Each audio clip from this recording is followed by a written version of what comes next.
Hi, everyone. Nice to meet you. My name is Danielle Sullivan, and I'm so excited to be the facilitator of this excellent math conversation today with my amazing colleagues. Today, we want to talk about math instruction, how it's changed, shifted since the pandemic, and how AI can bring new opportunities to make sure that we're putting the critical thinking, conceptual understanding, and conversation, honestly, back in our math classrooms. We know you all have a lot of different variety of challenges, and hopefully this conversation will help meet you where you are and move your students forward. So I'm going to now let the panel introduce themselves. Let's go ahead and start with Dina. Hello, everyone. I am Dina Nyman. I lead our district success team here at Khan Academy, but most importantly, I have been a math educator for a very, very long time. 25 years now, actually, starting in middle school math. And I do love my middle school, but I've taught a little bit of everything. I will pass it to Iman. Thanks, Dina. Hi, everybody. My name's Iman Howard. I'm the group manager for all of our STEM content here at Khan Academy. I am a lifelong learner and math and science educator, and I'm super excited to chat with everyone today. I'll pass it over to you, Stacy. Hi, everyone. My name is Stacy Johnson, and like Dina, I have also been a lifelong educator in math, and like Iman, in math and science, middle school, high school, and elementary. I lead our professional learning team, so really excited to be here to talk with you today about math instruction and how we're reaching kids. Great. And I totally forgot to talk about my background too. So I'm the hostess, and yes, this is not only my literal background. Yes, I'm actually, my sister's in Arizona, but I support the Northeast. So I'm visiting in Arizona, which is kind of exciting. And I am a lifelong educator, and I also taught special education and math in 5th and 6th grade, both in Washington, D.C. and upstate New York. So first question to kick us all off. What is Khan Academy's approach to math instruction, and how is that changing in this age of AI? And Aman, I want you to go ahead and kick us off. Awesome. Thank you so much. So when we're developing content for mathematics, we think about it with the aspects of rigor. So that's really breaking it down in 3 ways. First, we think about procedural fluency. So can you calculate with speed and accuracy? And then we get into conceptual understanding. So can you access concepts from a number of perspectives to see math as, more than just, more less discrete and more less procedure. And then finally, we think about it with application. So can you use procedures and concepts flexibly in problem solving? And, any given standard might have one or a combination of these aspects. And sometimes that can feel very limiting when we're developing content. And so when it comes to AI, one of the things that really excites me is the opportunity to dig into more of the conceptual understanding, which comes with discourse. And so instead of a student just, right or wrong, conceptual understanding comes in and we can figure out why the math is happening this way in a really individualized way. So Dina, let's add to that. What are your thoughts? I think the discourse is really one of the biggest pieces that AI brings to math instruction and adds. As a classroom teacher, my students always worked in groups. My classroom was never quiet. We were always loud and chattering about mathematics and doing projects and questioning our thinking and explaining our reasoning. And I think that, in general, a lot of the technological influences in classrooms have pushed math instruction to become more procedural. Can you do this calculation? Can you solve this equation? Can you do the steps in a particular order? Not even necessarily like there are options, right? There are different paths that we can take to get to the right math answer.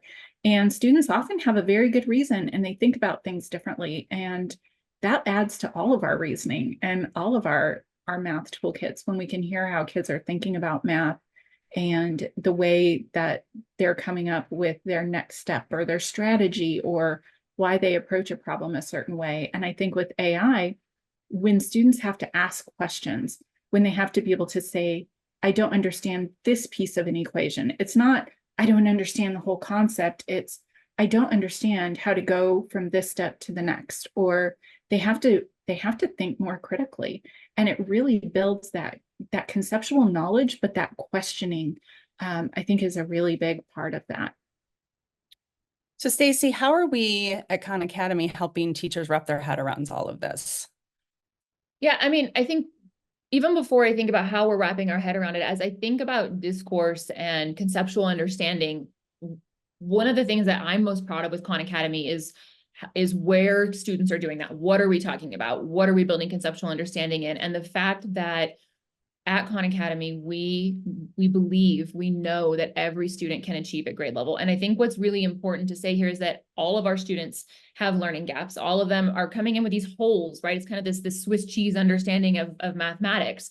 And the way that we really build an implementation focused on not kind of dooming kids to work below grade level for the next year so that we're just perpetuating that gap, but putting them on grade level, knowing and believing that that's where they can achieve, using AI to do some of that scaffolding, because of course the teacher is the best resource. Of course, the teacher is where we should be leaning, and students should always go to the teacher first, but the teacher can't talk to 35 kids at once or more, right? So while we're waiting for the teacher, AI can be there to support kids so they don't get stuck, they don't get to the point of frustration and just throw their hands up and quit, right? Because all that's doing is perpetuating those learning gaps and making the holes bigger. So I think that the most important thing to say here is, how are we keeping students on grade level? And how are we ensuring that that's where they're learning and they're progressing forward from there? We can simultaneously go back and fill some of those holes while we continue to work with students on grade level. And as far as how we're getting teachers there, I think that's a step-by-step process, right? Our teachers have overflowing plates, too much to do all the time, too many administrative tasks, too many things that don't have to do with actually teaching kids. So the question is, how are we listening to teachers about what training they need? How are we gathering information about what support they need? And then designing training programs in response to that, rather than just bringing them a canned set of support and training and expecting that to make a difference. Absolutely. And everyone, you can post questions in the chat. We have some guided questions that we had planned ahead of time, but I definitely want to make sure that we have the ability to answer your questions. And I would love for you to all start talking and responding to in the chat. If that's too overwhelming for you, you just want to show up and listen, great. If you want to interact, great. Like, there's a lot of different ways to be today. But I'd be curious, like Matthew just typed in personalized learning. Like, what are y'all thinking as you heard Dina, Aman, and Stacy share about, some of the challenges you're having? So you think about that, and we're going to start really digging into this a little bit more, knowing, right? Like, mathematics is typically thought of a very concrete and objective subject. And as much as we talk about it, sometimes we don't see a lot of focus on the process and approach, and sometimes it's right and wrong. Does AI have the potential to influence that? Aman, what are your thoughts? Absolutely.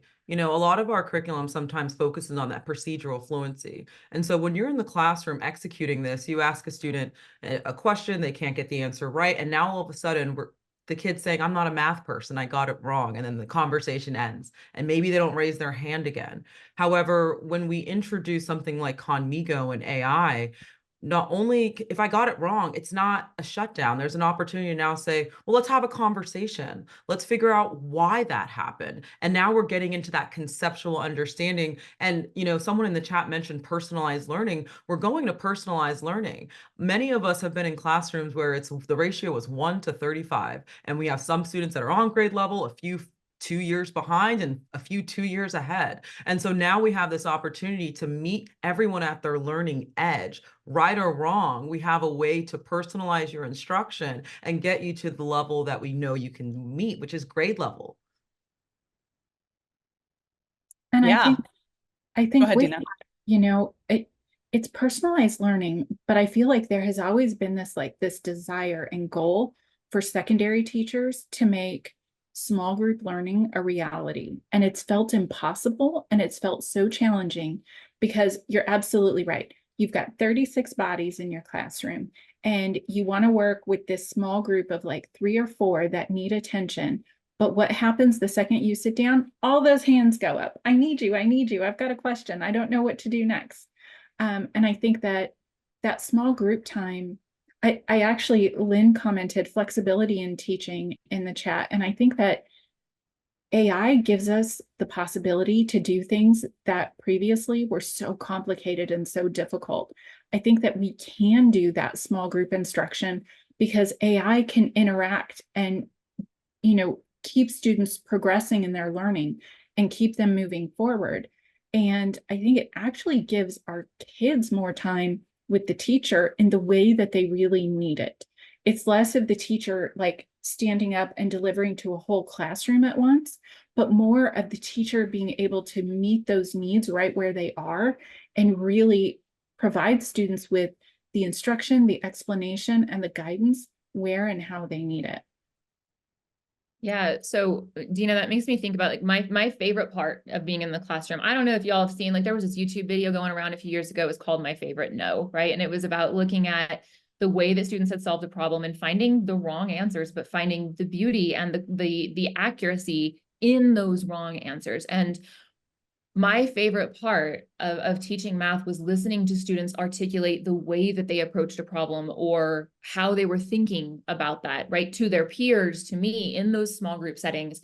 And that's also one of the hardest things. How can you be there to listen to all the kids? How can you really be there to internalize what they're thinking? Because as math teachers, it's difficult to teach into a wrong answer. Yep. We can certainly teach into a misconception, right? So when I think about AI, one of the things that I wish I'd had in my classroom was this ability to go back and look at the transcripts or the conversations that a student is having with a chatbot to identify how are they processing this information? Are they stuck and they're just saying, I don't know, or are they really trying to process this, and what types of questions are they asking? Because to me, if I can harness that information, if I can get that from my class as a whole, which I can't do by just walking around listening to everybody, now I can teach into the misconceptions of my class and really harness what they know to build on what they don't yet know. So to bridge on what you just said and to kind of answer some of the questions that are coming in simultaneously, a couple people have asked about Conmigo. Does it just give students answers? Or if students are really like, it's a one-on-one tutor, but if the students are really unmotivated, how is Conmigo functioning to be that teacher when the teacher can't clone her or himself for 35 ways, right? Right. And how many of y'all feel like you don't have enough time to teach math? Anybody in the room? Exactly. Yeah. So Amanda, do you want to start talking about that? Yeah, absolutely. So, similar to what a good teacher would do is when a student gets an answer wrong, we don't just spit them the correct answer and walk away. We ask them a series of scaffolded questions based on the response that they gave us. And that's where you see that dialogue happen between Conmigo and students, is that, hey, that's not quite right. Let's talk about where you misplaced that decimal. Let's go down and let's work together back and forth to get you to the right answer. And now that you got it, let me give you another one that you can try on your own, right? Similar to what you would do. I think about Conmigo as a teaching assistant, right? And so while I'm able to facilitate over here at small group, I know that my students over here aren't engaged. And when it comes to classroom management, I need my students engaged. And yes. Can I pick up? Cynthia put a question in, and I think it builds on this. She said she's found that AI is helpful, but students aren't always motivated or sure of how to use the resource. And she asked, should instructors teach students how to use the AI resources, including teaching exercises using them? And I think absolutely, just like with any tool, just like with a graphing calculator, with, with the way that we teach routines in our classroom, I absolutely think that we need to teach our students how to use AI, what the best practices are. I think it starts with modeling. If it were my classroom, I would start by pulling it up and doing a chat myself, asking questions and, showing students what it looks like. And I know we just released, oh goodness, Iman, you can probably even say, I think it was within the last like 2 weeks, really, we released our AI for Students course. Is that right? We sure did. And I think that's a good call out because, we hear this term AI, and it's so important to tell our students, what is a large language model? What is this thing that's interacting? Does it know all the answers? What can it do? What can't it do? And so we do have a course, AI for Education, that y'all could check out to ensure that we know how to use this as a tool to enhance our learning, because that's what it is. Absolutely. And speaking of tools and learning, we are learning that we did not set up this webinar in the most interactive way. So y'all, we're doing the best we can. We see your questions, we see your comments. So we're going to keep making sure that we answer everything. And this is a learning experience. So I don't know if you can see each other's responses, but we're going to keep the conversation going. You keep talking to us. We'll highlight things. So Stacy, what are your thoughts on what things that Iman and Dina shared? Yeah, I agree with all of that. And there was a comment in the chat about teaching students to like, how do you really dig in? How do you actually coach students to ask better questions? And I think it's actually a question for us as adults, as the leaders in the room, as well as students. And I think the important thing to say out loud is in the spirit of all of us learning, that teachers and students are learning alongside of each other how to work this new technology, right? And for us to shift this mindset and that it's not a search engine. So one of the things we've seen be really successful is actually to practice asking the question to another person before you put it in to Conmigo or into a chatbot, right? Because the people think, and students particularly, they think, oh, there's a certain way I have to say this, right? We hear a lot about prompting, or there's this particular language I have to use. And really, it's conversational. So when, as a teacher, if you say something to the student like, well, what would you say to the kid next to you, right? Or what would you say to me? Okay, now just type that. It's kind of a mindset shift because we think it's this really formal process, but giving ourselves that coaching as well as our students is really important. And just keep it conversational. And if you don't like the answer, say, I'm not sure about that. Can you say it differently? Or I don't like that answer. And pushing back very much in the same way that you would if you were having a conversation with another person.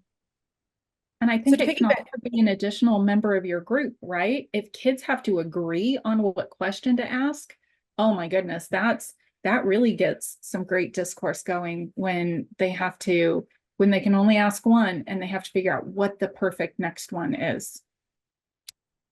Yes, and John, we totally see you typing in there. Like John's doing some really great things with his students, that even if like there's correct answers, telling them that he's not only interested in the correct answer, but how they solved and what steps. But John did ask, how does AI also help students that have IEPs or 504s or other documentation disabilities or accommodations? And I would add, how do y'all think it helps when students who might be shy or have some math trauma or really have really low math confidence? So I will say my husband is an ESOL educator, English to speakers of other languages. In some states, I live in Florida. In some states, we call that ELL, English learners. But my husband uses technology as a way to help students in his classroom think about questions before they have to ask them publicly, especially if they have that anxiety and they're just not sure. By taking a minute and having that opportunity to interact, it can give them a chance to feel more confident, to know whether they're on the right track, to get some feedback before they ask a question. Or, if you think about when teachers are teaching, if there's a word and they don't know what it means, they can quickly type that in. They can quickly plug that in and get an example or find out where this is applicable in real life, right? Because that's something that is so critical to making connections with the content. I think it gives relevance to our content. I think it gives students the opportunity to ask in a way that's not threatening or scary. It gives them the chance to really explore content safely.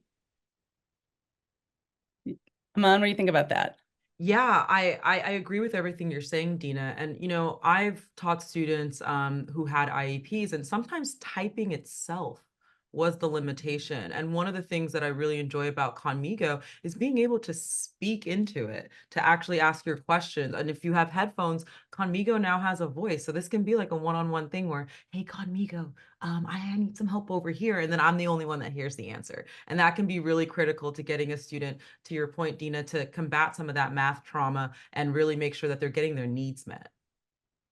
Yeah, and I think, just circling back to multilingual learners, also the idea that Conmigo right now can converse and have that dialogue in English and Spanish and Portuguese. So also being a safe space where students don't have to fall behind on math learning and content while they're simultaneously acquiring English confidence and proficiency. So, you know, in agreement with everything that has been said, I think it's a safe space for students to test out their ideas without taking a risk that maybe they may not be comfortable with yet. Yeah, and I think one other way that it can really help is by helping teachers craft lessons to meet the needs of the students that they work with, and being able to help you adapt lessons more quickly, more efficiently than you ever have before. So being able to say, you know, I have students who really enjoy this topic or that theme, and being able to create lessons around it, being able to take content and anchor it on something. If students love hiking in the mountains, because I'm looking at Danielle's background, if students love to go hiking, let's have a conversation about hiking. And I think that it also really equips teachers to be able to differentiate like we never have before. So I want to dig into that a little bit, because there are some questions coming in around parameters, around what happens if kids go off topic. But I don't want to get off topic myself, but you alluded to now some of the teacher tools. I think we spent a lot of time talking about how AI is focusing on the student conversation, but how do we help educators because we set the problems, right? You have one human with lots of other humans in the classroom with lots of needs, and especially post-pandemic, we have seen so many learning gaps. But everyone on this webinar, let's be real, we've had gaps for a long time. Yes, in mathematics, yeah. And I think everyone's really moving in the right direction, committed. And even calling back to what Stacey said in the beginning, like the high expectations, believing all students can, making sure all students have equitable access to grade level content. So my question is, how can the tools for teachers also help solve this problem? Dina, do you want to kick us off, and then we'll Sure. keep popcorn in it? Yeah, I think Amy asked a question. I want to use Amy's question to kind of kick it off. Are there ways to set parameters with AI to keep students within the content area instead of an open forum? And I know that there was another question about how do I prevent AI from just giving the answers? And I think that's something that we have really been committed to at Khan Academy, is to create Khanmigo so that AI is a safe space for students. We've built in moderation. Khanmigo won't give students the answer. If they ask for it, it will clearly say, I can't give you the answer, but I can coach you. And it will, it will keep them on track. If you are working on a math problem and you say, I want to talk about the French Revolution, Khanmigo will say, that's fabulous, but this is not the place and time for that. And I think that's really great. It helps keep students focused. In terms of the teacher tools, I think that's number one. Can you imagine if our kids just stayed focused the whole class period? How fabulous that would be.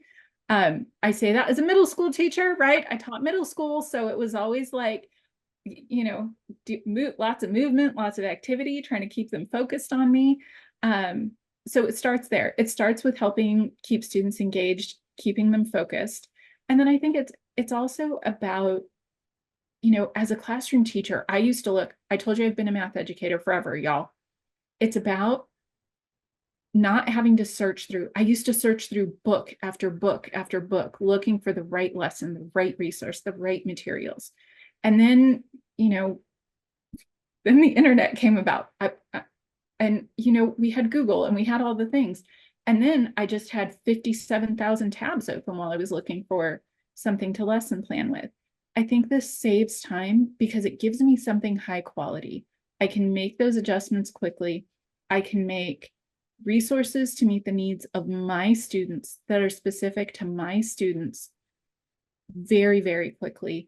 And I can create really good, rich tasks, which again, I'm all about the project problem-based teaching, and being able to create those rich tasks quick, that's everything.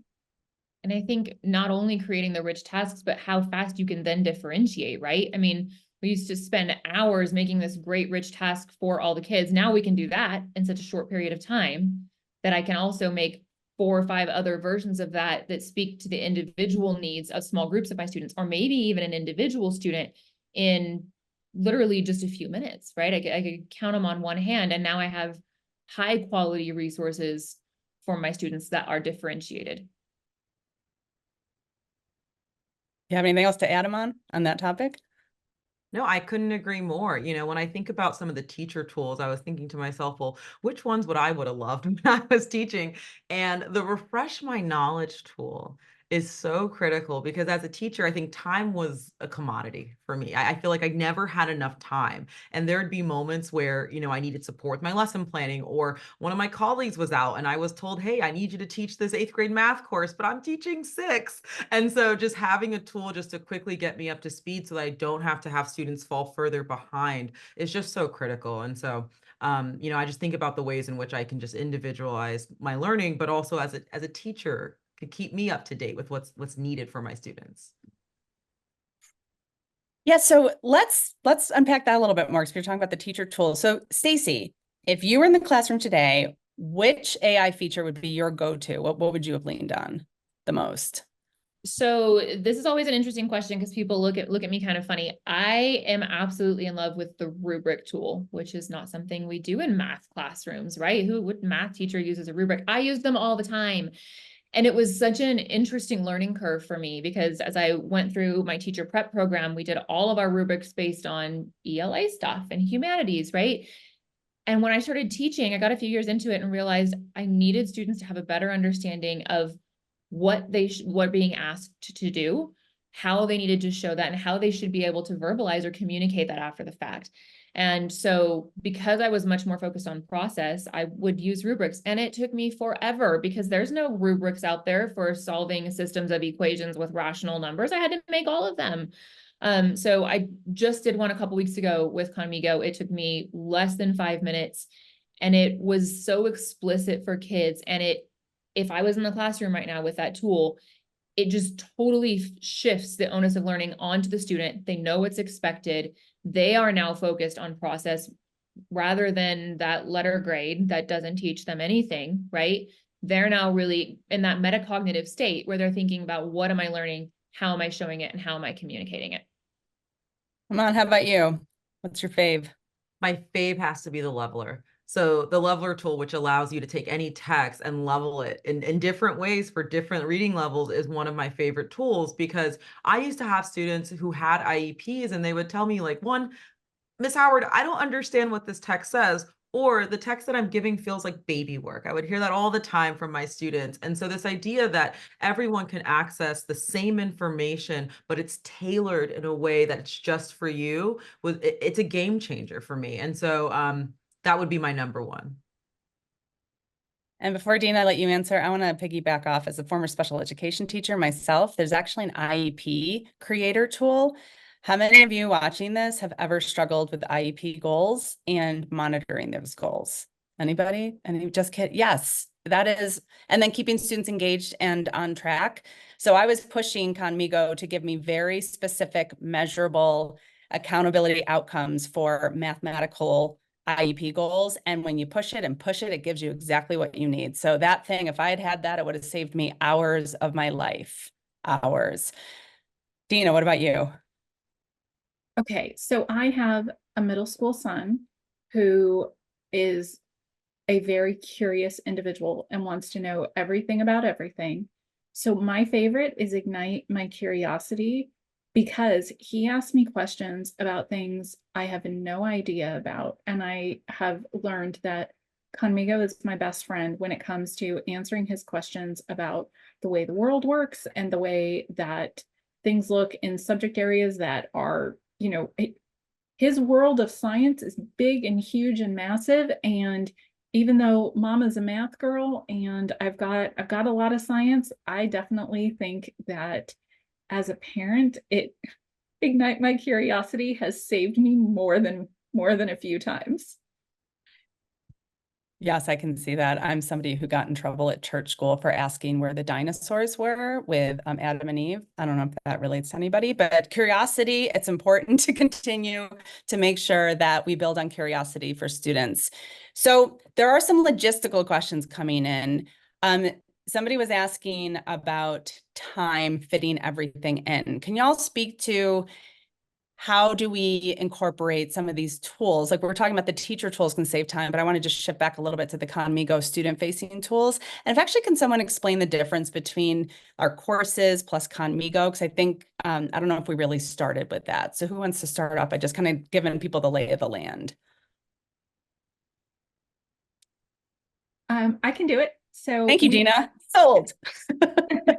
we have courses on Khan Academy. We have, and believe it or not, we hear often, you know, Khan Academy, that's math and science. We actually also have ELA, we have social studies, we have life skills, we have college and career readiness, financial literacy, AI for educators, AI for students.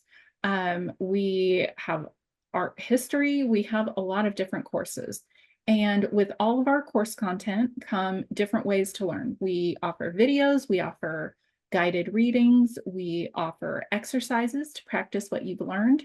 So there's a whole different, there's a whole set of content that's just those courses that can be used in line with what you teach every day. So we have coursework that you can use. You can use our videos as a whole class. You can have students watch them individually, but then we also have the Conmigo student tools, which are a really nice way to differentiate your instruction.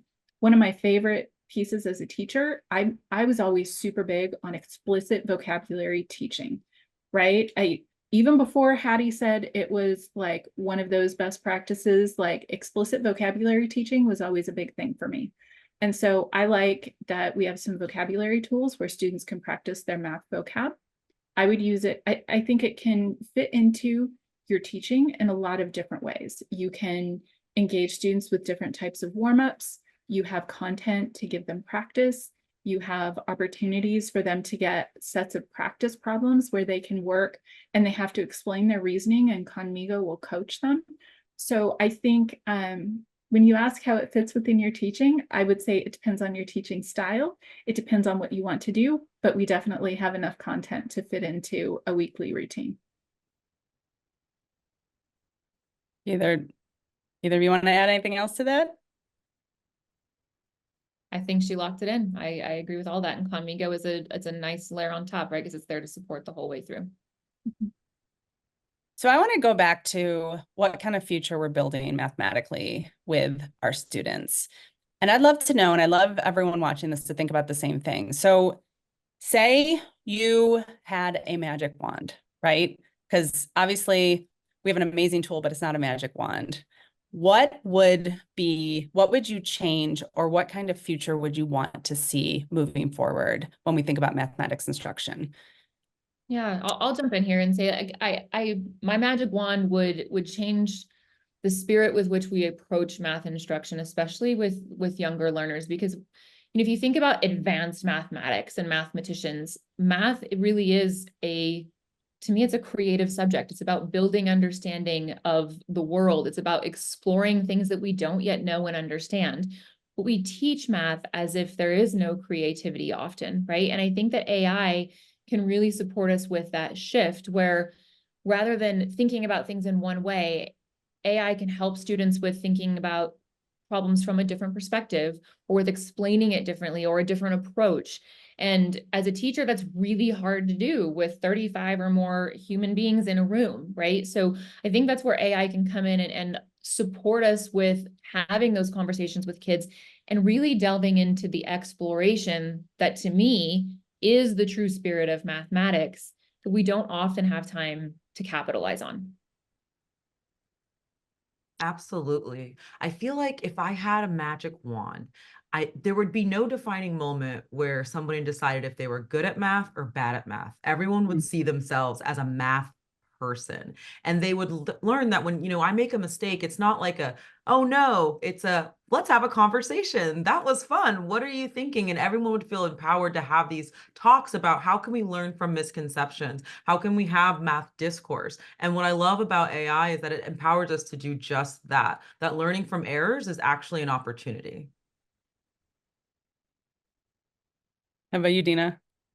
I think the beauty of mathematics is in the way that it's such a part of all of our world. It's, you know, Einstein said mathematics is the language with which God has written the universe. It's out there. It's everywhere that we look and everywhere that we see it. And it's a shame that for most students, it's boiled down to just a set of procedural equations and steps. And I think that, just to agree with my amazing colleagues here, it opens up the world of what math really is and what it should be, so that students can see, maybe I'm not super great at geometry, but you know what?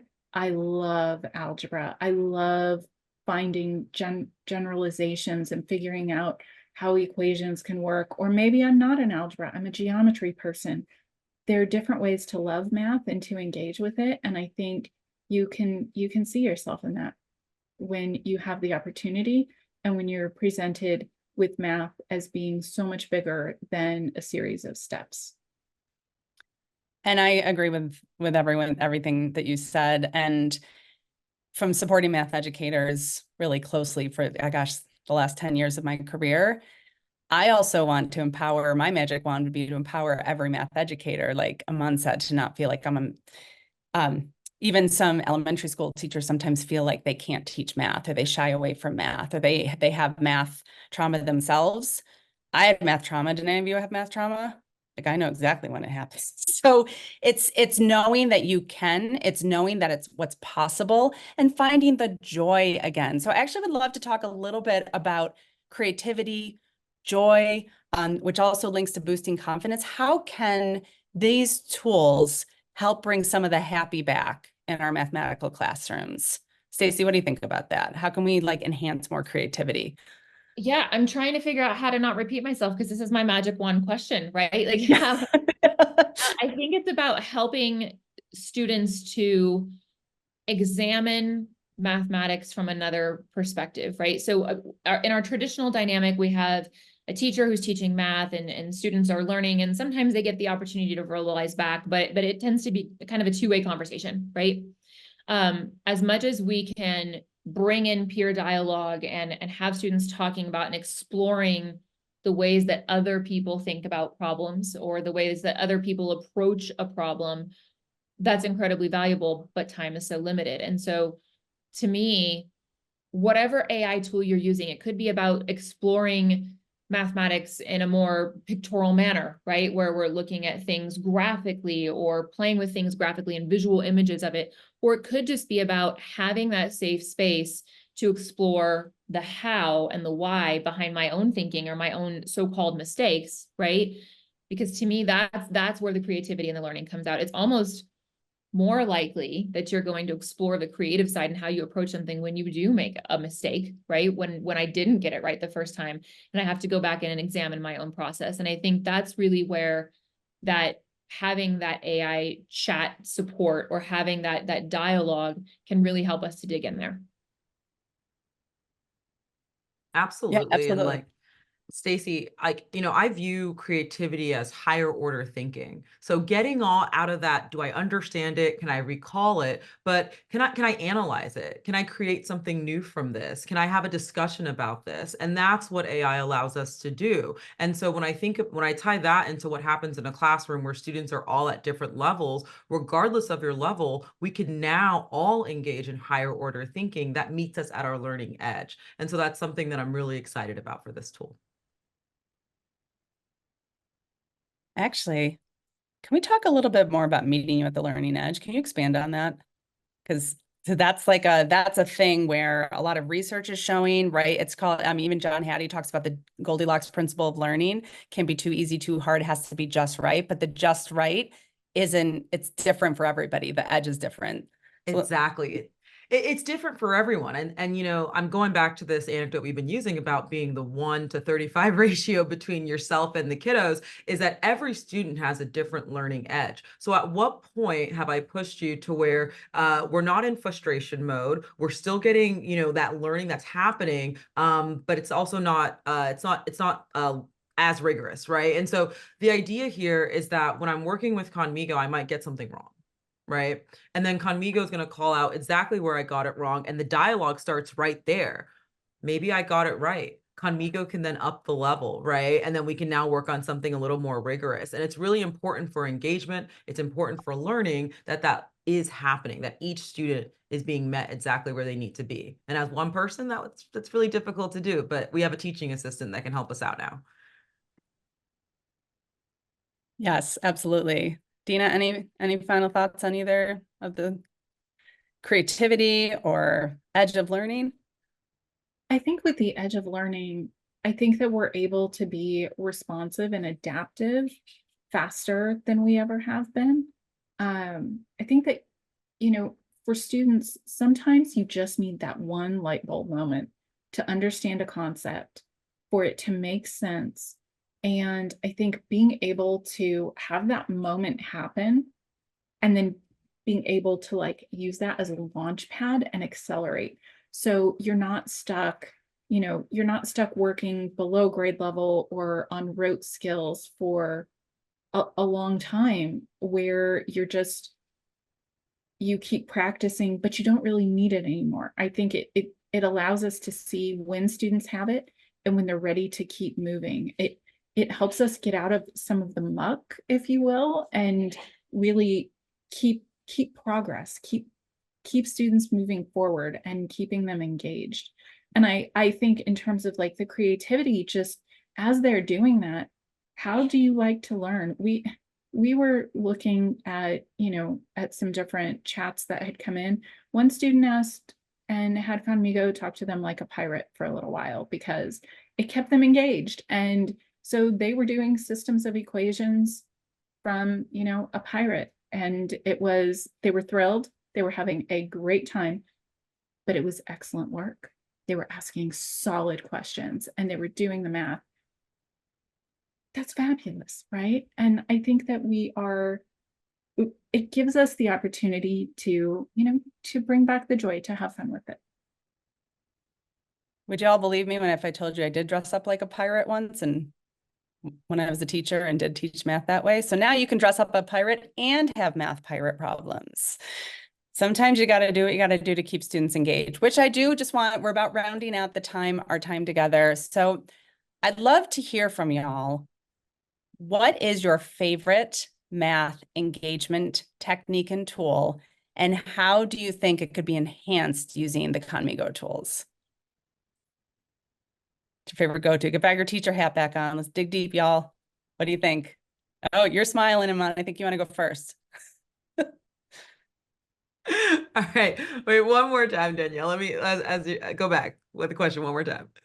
What was your favorite engagement go-to in math with students, and how might AI help and enhance that?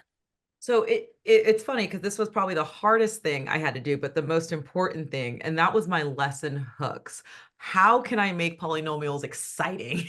How can I make this photosynthesis something that kids relate to? And so I would oftentimes spend so much time about how am I going to intro this lesson just to get the kids going with me. And one of the first features that we released with Conmigo was the lesson hooks. And so it was really nice to just really quickly grab something that I knew my students would like. I had a year when I was teaching in Philly where my kids were obsessed with the Philadelphia Eagles, and being able to tie that into math instruction, it's a game changer. Yeah, Dina, go. My favorite was teaching initial parabolas and velocity using Galileo's work and being able to we launched tennis balls, we launched water rockets, we did all sorts of stuff out in the field. I would have loved having either like Ignite My Curiosity or something so that they could dig deep into the history, because I think the history is fascinating. Learning all about the mathematicians that gave us these great theorems and ideas that we use today. I think it could have just made that even more rich to learn different stories. And rather than me telling them a story, I still could tell the story, but they could tell the stories. What did you learn? What did you see? What do you think is interesting about this person? Now let's go get soaked and launch water rockets out on the field. That's great. Stacey, what about you?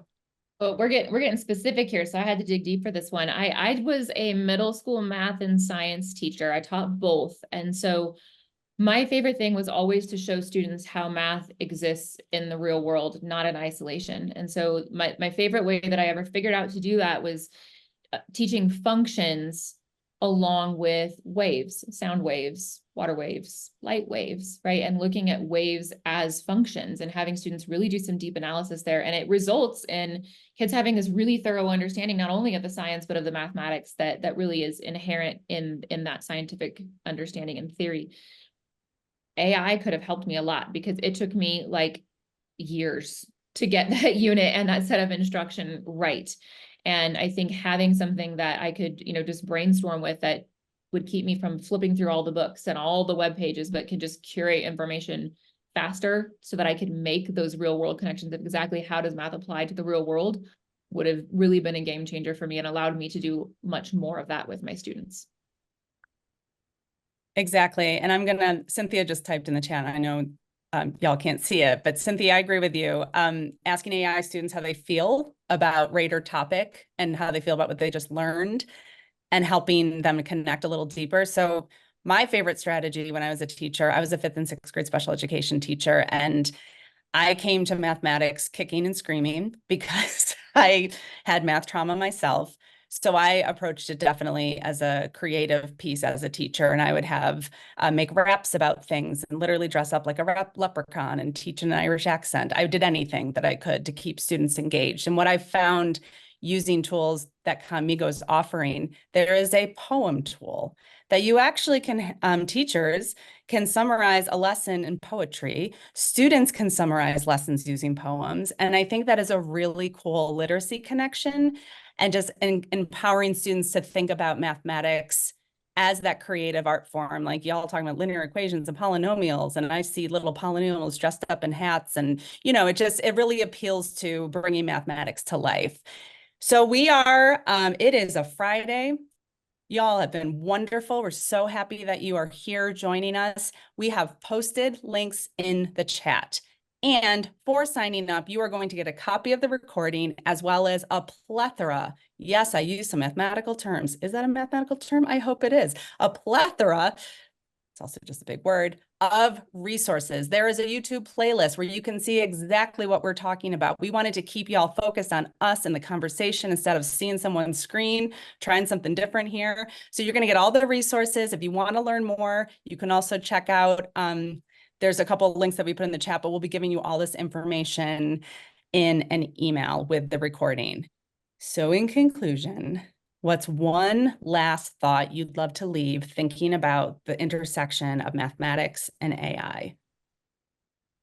Final thoughts, y'all.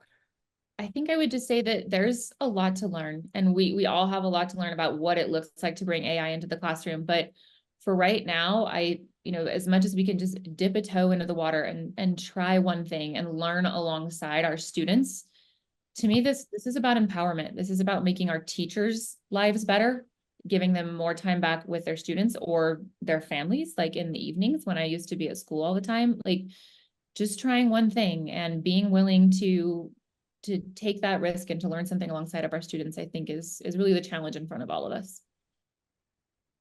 Thank you. What do you think? Final thoughts? My final thoughts is that every person's a math person. And having a tool like Conmigo gives you the power to see just that.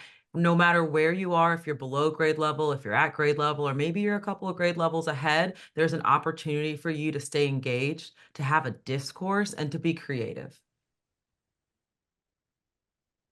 And Dina? I would say, I think that,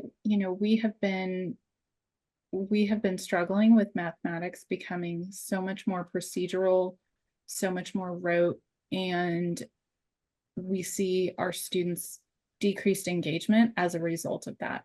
They don't see the application of math. They don't see how it impacts their lives. And I think this is our moment. I agree with Stacy wholeheartedly. We're all learning. We're all figuring this out together.